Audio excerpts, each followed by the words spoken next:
So hi everyone, my name is Jen, and again we are master students at the UCL, studying a master's in education and technology. So my colleagues Bernice and Sophie, who wasn't able to actually make it today due to some personal circumstances, we met on the same master's program at UCL, and although we actually come from various corners of the world, we do actually share a similar background in being school teachers. So a lot of our perspectives come not only from a student's perspective, but actually also a little bit of teacher's perspective as well. So just to give you a little bit of context into some of the ideas that we're going to be talking about. If we could just move to the next slide.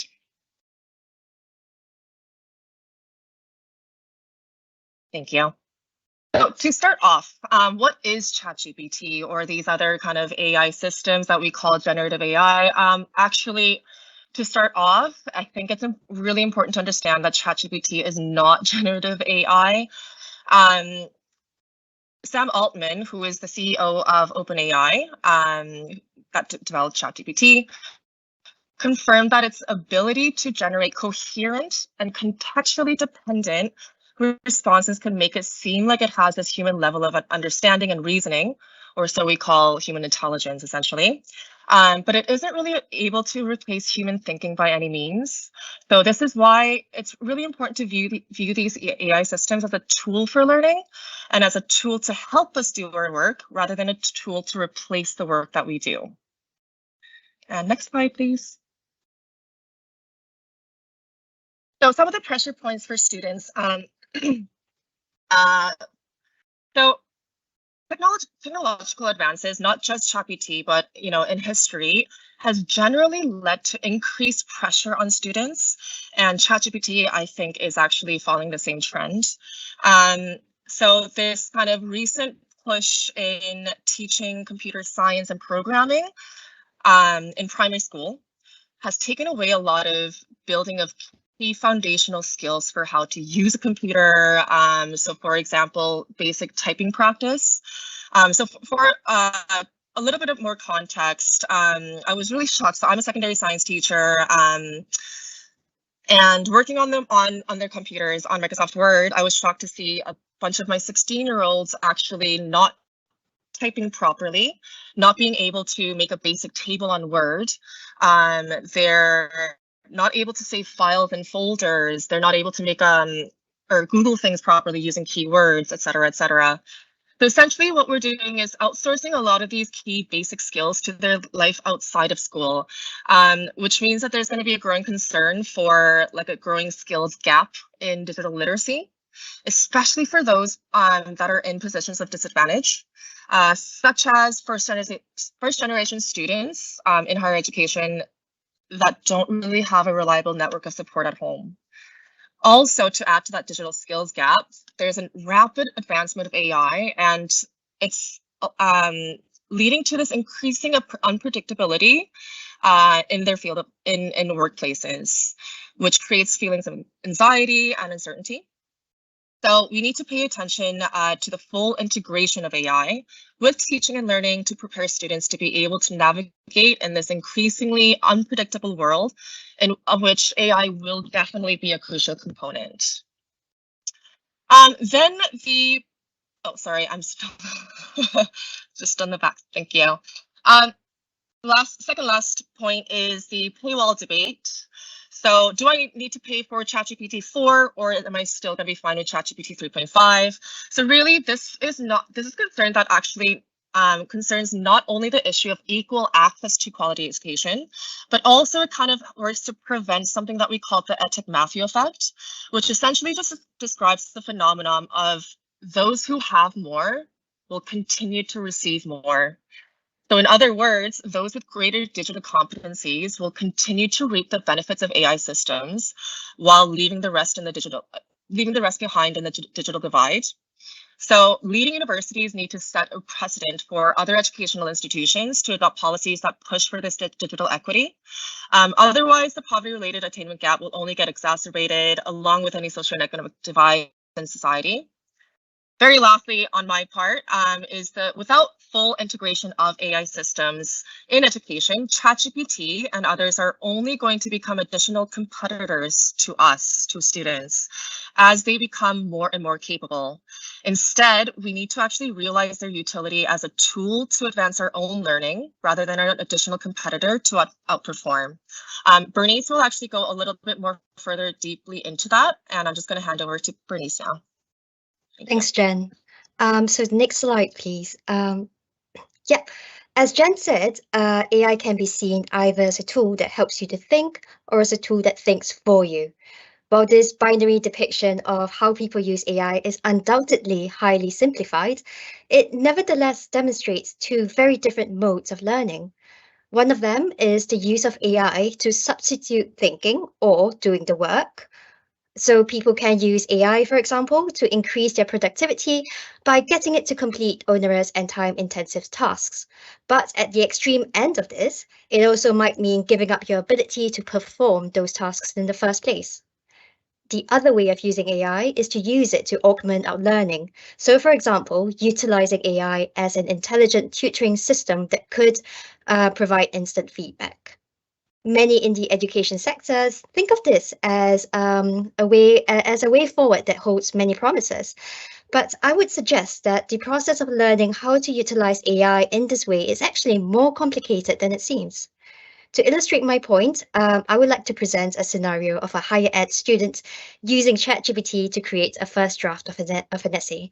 Next slide, please. So over here, what I've done is I plugged in a real essay question for my course into a ChatGPT, and I asked it to create an essay draft for me. The AI generated a 5-paragraph essay draft, out of which only one of the body paragraphs was actually directly related to the essay question. But on the face of things, the writing did sound authentic, academic, and quite trustworthy. ChatGPT made statements about behaviorism that generally aligned with what I knew about the topic. The issue with ChatGPT's writing, however, lies with coherence and depth of thinking, which can only be discerned with greater scrutiny. If you take a look at the introduction that is on the slide there, it contains several general statements on education and technology, all of which are fine on their own and which are signposted well, thereby giving a sense of structure. However, if you read the paragraph as a whole, it gives little sense of a coherent argument, development of thought, or the writer's perspective or position. So it doesn't really make for a good university level essay.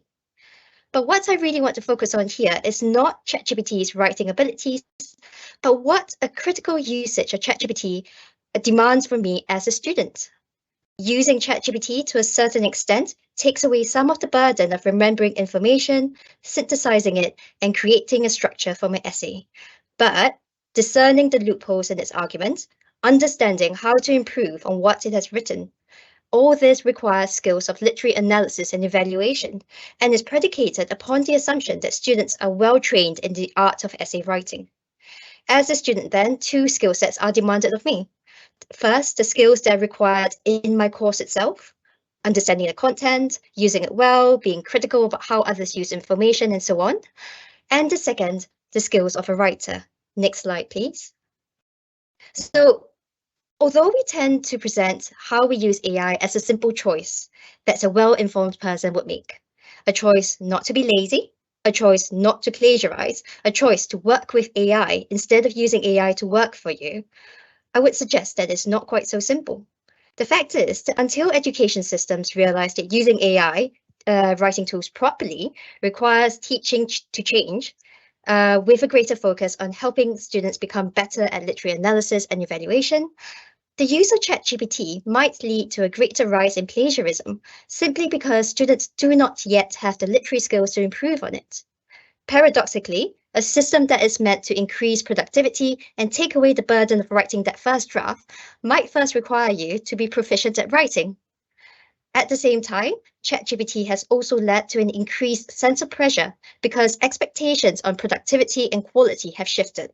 It is no longer okay to write at the same human speed only to produce a ChatGPT equivalent essay. So it can feel like ChatGPT has become a competitor, like Jen said, a non-human entity against which your capabilities are pitted. Next slide, please. I hope the previous discussion has helped to reframe plagiarism in the age of AI and to provide deeper insights about student anxieties around AI usage. As we move towards wrapping this talk up, we would also like to surface a central paradox that we uncovered. One thing we have said is that teaching needs to be integrated with AI. In order for students to truly leverage AI to improve the way we think, read, or write, there needs to be genuine AI literacy and explicit teaching of AI skills. But at the same time, this is likely to lead to teaching and assessment becoming more dense. Historically, the education sector has responded to technological changes by either ignoring them or doubling down on what needs to be taught. We struggle with pruning the curriculum, and we tend to be deeply uncomfortable with outsourcing skill sets to technology. So we end up teaching more to learn more. And that leads to an ever-increasing burden upon teachers and students alike. Next slide, please. So what next? Obviously, we are not the experts here, but one suggestion is to remodel assessment towards a more skills-based or context-based assessment. We also need to consider pressures upon students at this transformative moment for education, and not simply assume that the transition to AI would be smooth sailing for all. The education sector as a whole could also be more forward-looking instead of being reactive. But in order to do this, we do need to have an understanding of real or near future developments in technology and how to train students for that. And in so doing, we do need to come up with some firm answers on what we actually need to survive and thrive in an AI-enabled future, and what we can afford to trim without losing our sense of self-actualization. That's all from us. Thanks very much. We'll be happy to answer any questions if you have the time for it. Thank you so much. What a great way to start and a great finish to your very articulate presentation. So thank you so much. We've got about a minute and a half because we had a few technical problems at the start. So I was just going to ask one question, if that's okay. So you've kind of covered some of it, but looking to the future, what do you hope to see in terms of development and uptake of AI in education? Well, speaking from my point of view, I think in terms of teaching, I would like to see AI being more carefully integrated into schools. So it does require curriculum to change quite drastically with looking at what does writing using AI look like? What do we actually need to focus on? One of the problems with this is that if you look at Bloom's taxonomy, quite often, I work as an examiner as well. I work as an examiner for the IB. So I actually examine, A-level scripts and IB scripts. And I do know that ChatGPT would pass in an exam. We do tend to give the benefit of doubt. So if things are not structured perfectly well, but we think the sense is kind of there, we do let it pass. But with ChatGPT in the mix, we're starting to look at higher levels of Bloom's taxonomy, which is why I reference specifically evaluation and analysis, because you do need those skills in order to build upon what ChatGPT has for you. Now, that's important, obviously, but that's also time intensive and difficult for teachers to do. And that's a reason, I think, in a sense, why we haven't really done it very well. So I do think we have been moving in this direction. It does need to be done better. We need to think about how to, really focus on those higher levels of Bloom's taxonomy and make it, and help students to develop not just into writers, but into critical thinkers who use writing as a thinking tool. I think we're moving away from simply writing to thinking about writing as being a tool that helps us to think and function better as human beings. Thank you so much. Such a great answer as well. Really good. Thank you.